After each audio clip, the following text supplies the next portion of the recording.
I have a new bridal bouquet book out. It's called Rene's Bouquets for Brides, to kind of follow up on my hand-tied bouquet book. And I went to the industry for support, and I said, could you help me put the book together? So some of these people are on that screen right there. Primarily people who really do a lot of work in the bridal and special events business. So one of the things that I love to do is to tell people in the flower industry how to make shortcuts, how to make money, how to survive in business, and more importantly, how to have a very happy bride, right? If the bride's happy, you get that business over and over and over again. So the one thing that I've started doing more and more is to work in bridal bouquet holders. Now, this takes a little bit of a skill. The good thing about this is that it's goof-proof, because the biggest challenge with hand-tied bouquets, right? If I make a hand-tied bouquet with this Lysianthus, and these buds are very soft, by the time she says I do, these say I don't. Anyway, we're going to do something with this jib. But most importantly, what I do is I create a hand-tied bouquet look, and I do this all over the country with a lot of wholesalers where people are afraid of these bridal holders. And I find it fascinating that people aren't using them more. They say, oh, you know, hand-tied bouquets are so much quicker, so much easier.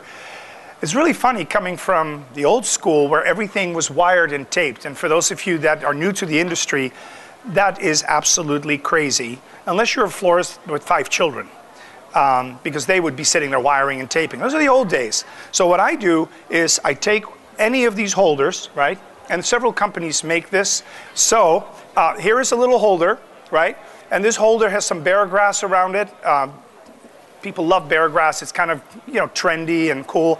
And then I put double-faced tape on this, because what I want to do with this is to cover it up. You know, you can't give, if the bride is really nervous, double-faced tape is really good, you know. But basically what I'm going to do here, Jack, I'll get you in a second so you can go back to the booth. You can just, I need to lay this down in order to do this, but I'm going to just French braid this in such a way, I'm faking the French braiding. It doesn't matter, it will look like a French braid when it's done. A French braid by a Dutch designer, and it looks, that's very wrong, yeah. The whole combination of French and Dutch just doesn't make any sense. But, so I'm just French braiding this, it's very easy. Okay, so that's done. Now, for people that are in the mass market who have no time for labor, and upper management says, no, no, no, do everything pre-made, we have a vendor for that, just take the order number, take the SKU, move on, then this is not for you. But I live in San Diego, California, and we have a few supermarkets that at this point have a better floral department than many in a flower shop.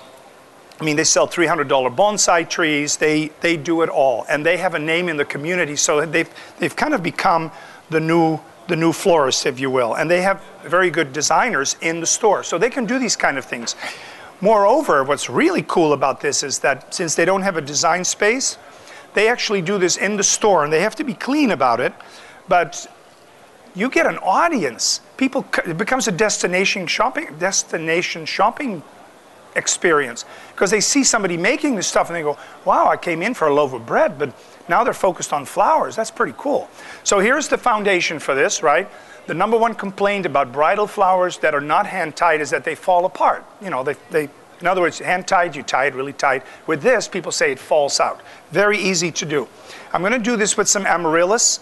And amaryllis or any other bulb flower is very easy to insert, because all you do, and so this is not so much about you going home doing this, it's more awareness more than anything else. But amaryllis you would not want to wire, so very easy. There is such a thing for the old-fashioned floral people in the room. Remember pipe cleaners, chenille? You put chenille in a flower, it will not come off the chenille. I've been doing this for a few years all through the country. People go, oh. You can put this in miniature calla, you can put this in ranunculus, and there are several pages of this in my book.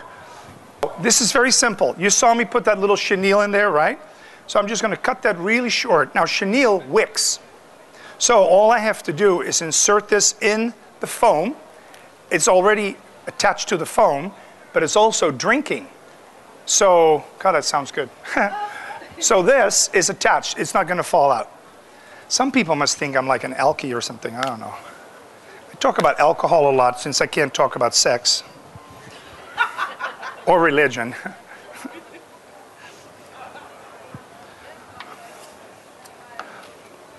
You know, I did this demonstration for a trucker convention last week. And the guys were really digging it. Wouldn't it be great if we can get the men in America to loosen up like 5%? They would have a lot happier married life. Actually, I have to share with you, you know, marketing-wise. We have some helpers in the back, and these guys have, you know, they're helpers. They're not from the floral industry. And they helped me yesterday, and they're like going, wow, dude, that's kind of cool stuff, you know? And I said, if you study it a little bit more, your girlfriend will be a lot nicer. It's like, that's a good idea. Anytime somebody comes into the store, when I was in retail, if a guy asked, you know, what was the best rose to get, I would pick the rose that needed to move. And I said, you know, this is a new variety. It's called Tonight's the Night. Sold. So this takes a little bit of time. It's very easy. And I may not finish this, but you get the idea, right? You just insert, and then there's some pages on technique in the book, because if you have a large flower like an amaryllis, sometimes there is space in between the flowers and you see the foam. That's not a good thing. So what you do, I don't have them here, but you take a carnation. God forbid. I love carnations. They're my best friend. They're all over the book. I take a carnation, I pull the sepals apart, like we did in the old days when you made feathered corsages. So now you have a carnation that looks like loose tissue paper. And you stick that sucker way down in, and 3 carnations cover all your mechanics. So you don't need to worry about greens and stuff, you know. It's very, very simple. So you can see, I'm just going to do it one-sided, and then you can look at this from the other side of the room. But this is a fun way to make a hand-tied bouquet very quickly. More importantly, if you do something like this, people will say, wow, you know, hopefully, where did you get this? I don't see this in magazines, because people can't do this. If you have an amaryllis on a stem, by the time she's at the end of the aisle, those flowers are broken off the main stem. So this is goof-proof. And then I'm going to put a little bit of lavender in there, because that's the ribbon. I was going to put a little bit of filler in there.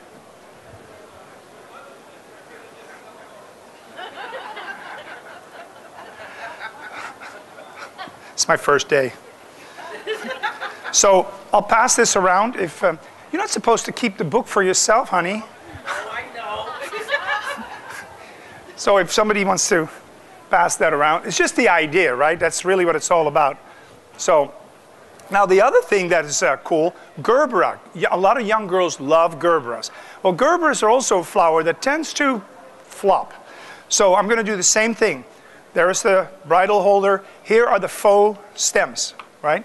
So by the time this is done, it's going to look like she's carrying the Gerbera in the bouquet. And all it is flowers in water. I can guarantee you, I've done this professionally, commercially. I've made these on Wednesday, not on overtime on Friday night. Put them in the cooler, and on Sunday, Monday, Tuesday, they're still fine. There are photos of bridal bouquets in the book that we did 3 days before we could shoot them, and they were just fine because they're in water. So very important. So this is for Gerbera. By the way, hydrangeas, very popular flower for blind people in the flower business. And what I mean for that, you're all like, what are you on? I love designers that can only work with hydrangea, because you don't need to be a designer. I mean, God did the work for you. You know, there it is. There's your roundy moundy. You stick 3 roses in it, and God, you're good. The only thing is they wilt, right? So all I'm going to do is the same thing. I'm going to make this really quick. I do the same thing. I take a little bit of chenille. That chenille goes around the little stem, like so, and that's there. That's the little hook. You cut it really short. In other words, the stem has to go in water, right? You insert that in the foam, and this puppy will not come out, no matter what happens. So very easy. Now, in order to make this speedy, I'm not going to do the rest of them, because now you've seen how that works. In my classes, actually Julie was there, we did a bouquet in less than 5 minutes in foam. So you have all your flowers pre-cut like a sous chef, and look, you put this in there and that in there, and this goes very quickly. The good thing is, once you cut this on an angle, this drinks, and it's great. Then you have your Gerberas, pre-cut, ready to go. That goes in there. So guess what? By the time that's together, they can't tell that this is not connected to that. It's just the look, right?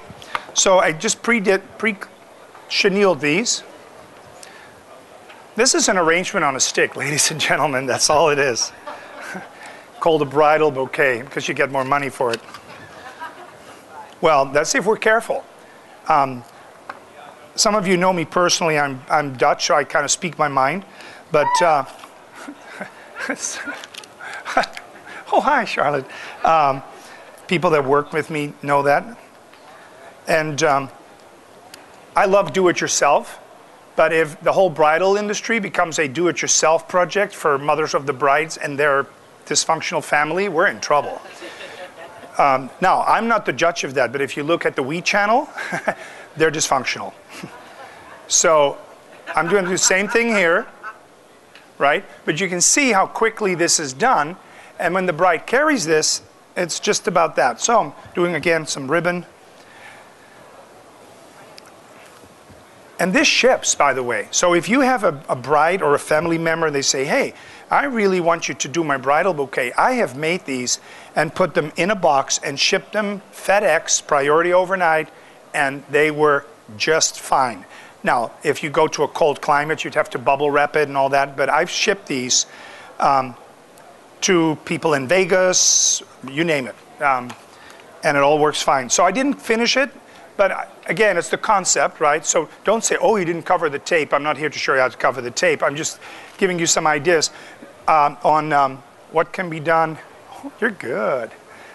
So now, Calla lilies, there are a lot of brides that like these guys. But if you know, this is nice to hold if you like simple things. I live in California. We have people retailing these short for about $8 a bunch, retail. So then the bride comes in and you say, oh, the bridal bouquet is $150. And she goes, are you on crack? They're $9.99, and then I'll put a ribbon around it, and there goes the florist, right? So we have to do something with it.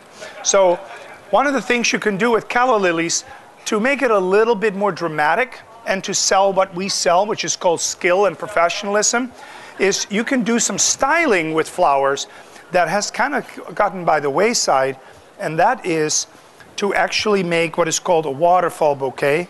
And waterfall bouquets are one of my favorites because they make the bride look really skinny. And what I mean by that is that they're actually back to cascading. And you know, we all know that everything in the flower industry is cyclical, right?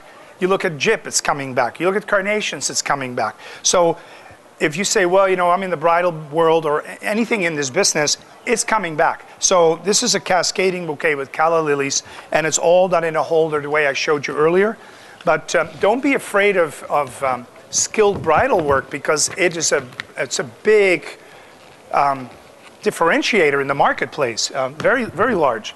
So when you have these Calla lilies, it's very easy to just do the same thing. You just cut them, put your chenille in there, and this goes in the foam.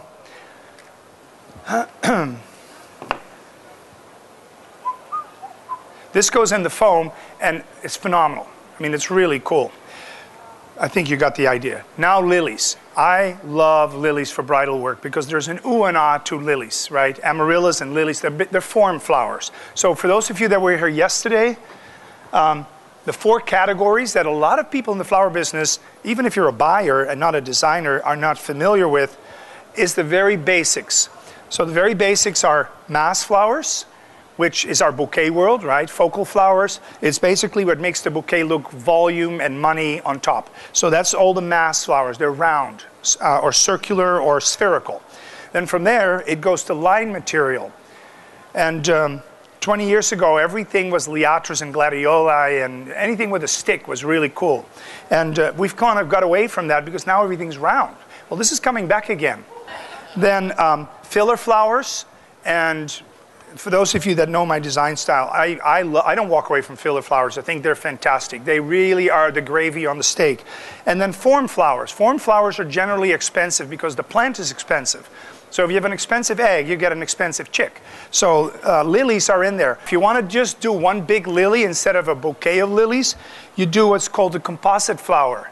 Now this takes a little bit of passion, but they don't go around the corner and go, somebody made a big lily for me, and how much do you charge for that? Which is what happens. This is basically one gigantic lily out of petals of these big lilies, and the bride carries just one lily. So if you have a very contemporary bride, it doesn't always have to be that roundy-moundy. We can sell our skill to the consumer. And that's what you do with these very large petals.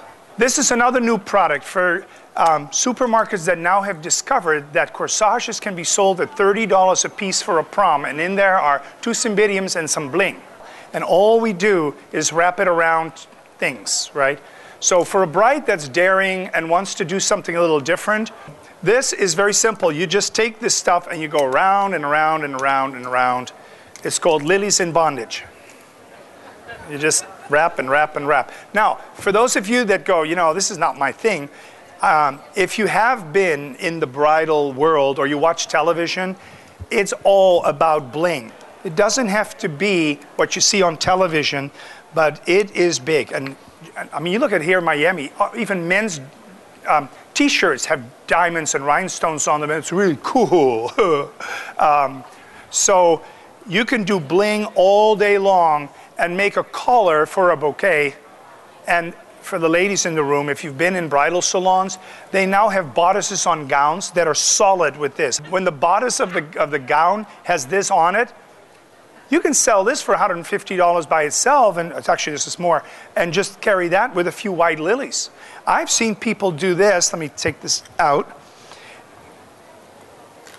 Basically what I'm talking about is putting creativity back in the marketplace, right? Because if we all do what everybody else is doing, all you can sell is price, not product. That's what's happening to the phalaenopsis industry. I mean, people are trying to be creative, but as I said, I live in San Diego, and creativity is what's going to move the product forward, not the mass quantity of it. So it's the creativity that sells the product. Whether you're the grower, the buyer, the merchant, it doesn't matter. Consumers are looking for creativity. Give you a little example. I like sushi. This is a true experience here in Miami. So I asked the lady in my hotel, I said, do you know of a sushi restaurant? And I needed to just chill. So I thought, I'd go there by myself and just sit and look at the people, right? She goes, yeah, I just go to Nobu. It's two hotels down. I don't want to brag, but luckily I had a credit card. It was over $200, and the restaurant was packed. Now, that's marketing, because you can buy sushi anywhere. In California, all you can eat sushi for $22.50, right? I don't know if it's real fish, but it's... So the point is, my story here is about marketing, right? It's about creativity, it's about marketing, and that's really what our industry is about. When we become commodity salespeople, good luck. So there's my little wad of baby's breath. This is a new variety. I wouldn't even call this baby's breath. I call this gypsophila. Right there, the price goes up. Doesn't it? So, wow, time flies. Are you having a good time? Yes. It may not be relevant to your work, but it's great to sit down. So you can do this, right? Stick that in there.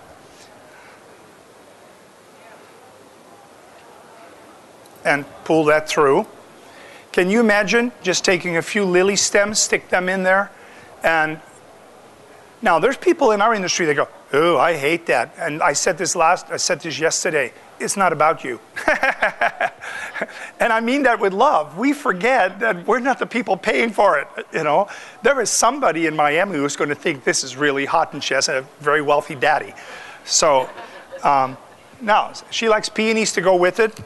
You can just wing it and make it a hand-tied. She'll just have to have a really short church aisle.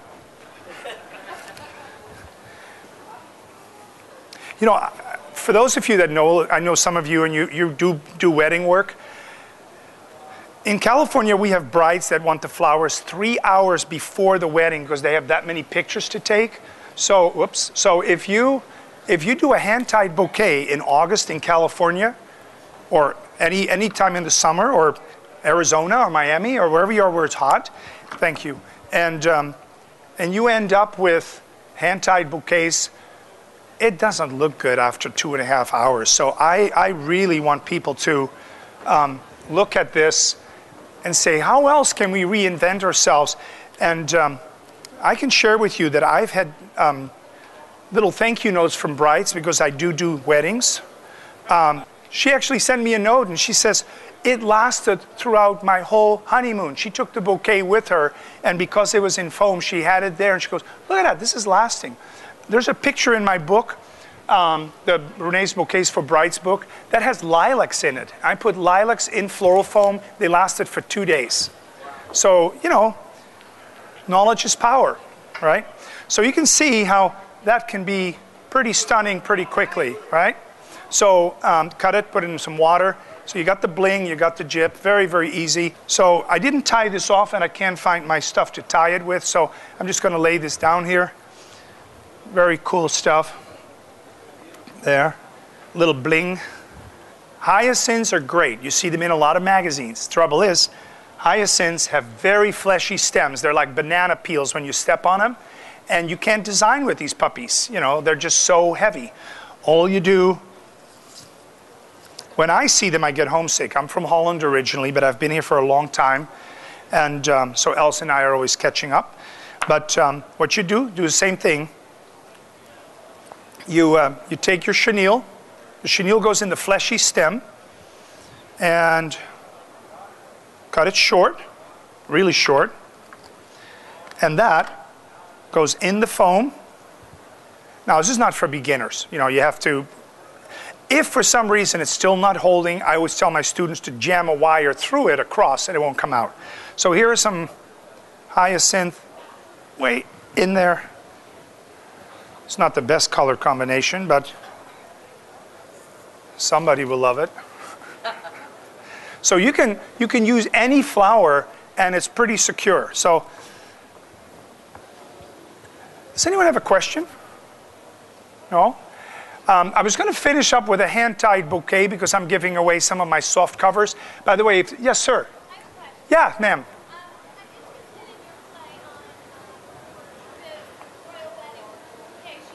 Yes. Oh, the question is what the royal wedding bouquet's influence was on the bridal industry. I don't know, but I know a lot of people who live in California who stayed up to see this. And in the floral industry, everybody was like, I want to see what she's going to carry. And most people went, that's it? Right? Because proportion is everything. The cover of this book, that lady that's carrying this classic cathedral cascade, this is fantastic. And people say, oh, this is not for the everyday bride. Every bride wants to be different. I don't know if this is going to take off. It's expensive, which is wonderful, because somebody will want it. But the bouquet that was carried in the royal wedding was proportionately not correct to the fashion. I mean, it was one, big-ass gown. You know, it was a lot of stuff. It needed more in the front. And that's just my humble Dutch opinion, which is a contradiction. But the longer the train and the longer the veil, which veils are coming back, you need a little bit more. And that's where we in the floral industry can make some money, because cascading bouquets you can sell for more, and then the do-it-yourselfers are not in the game anymore. And I love do-it-yourselfers. I teach them. But certain things you can do yourself and certain things you can't. So does that answer your question? I think we're going to see more cascades. I think we're going to see things that are different in that people are going to start using different flowers in bouquets. They're going to be more daring and more shapes and more forms. Bling is going to stay around for a while. If you don't like glitter and pearls and rhinestones, You go into a bridal salon. I went to the Las Vegas fashion show for the bridal industry, and you need sunglasses. I mean, it is glitter everywhere. Anyway, I want to thank all these wonderful people, Design Master and Sun Valley and all that and Dos Gringos, since I'm in the booth at Dos Gringos. And I'm around if you have any questions. So thank you for staying with me. And have a great afternoon. Thank you.